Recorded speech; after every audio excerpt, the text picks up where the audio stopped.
तो फिर यह उचित नहीं होगा। इसलिए हमने अपने अंतरात्मा की आवाज पर पूरी चीज को देखते हुए हमने समझा कि अब मेरे जैसे व्यक्ति के लिए इस सरकार का चलाना संभव नहीं है। इसलिए हमने यह तय किया कि भाई हम किसी के खिलाफ नहीं, हम कोई विवाद नहीं पैदा करना चाहते।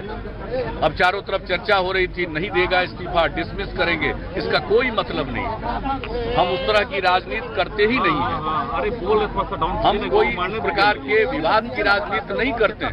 हमने देख लिया कि अगर कोई अब रास्ता नहीं है तो खुद ही नमस्कार करो, खुद ही वो जगह त्यागो। हमने वो जगह त्याग दिया है और जो मेरा विचार है और अब तक का जो हमारा काम करने का तौर तरीका है, हम उस पर अब तक काम करते रहे।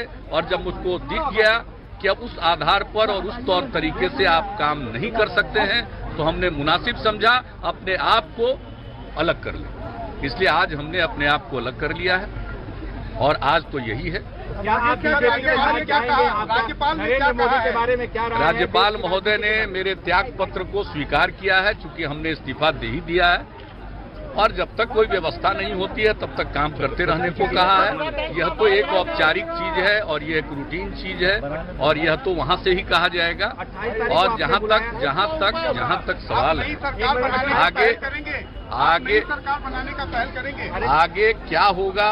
बिहार में सामाजिक परिवर्तन की बुनियाद रखी गई शराबबंदी लागू करके, और जो कुछ भी काम पहले से चल रहा था, चाहे वो कृषि विकास का कृषि रोड मैप से संबंधित हो, बुनियादी ढांचे का विकास हो, सड़क हो, पुल हो, पुलिया हो, बिजली का सवाल हो, कल्याण से संबंधित जितनी योजनाएं हो,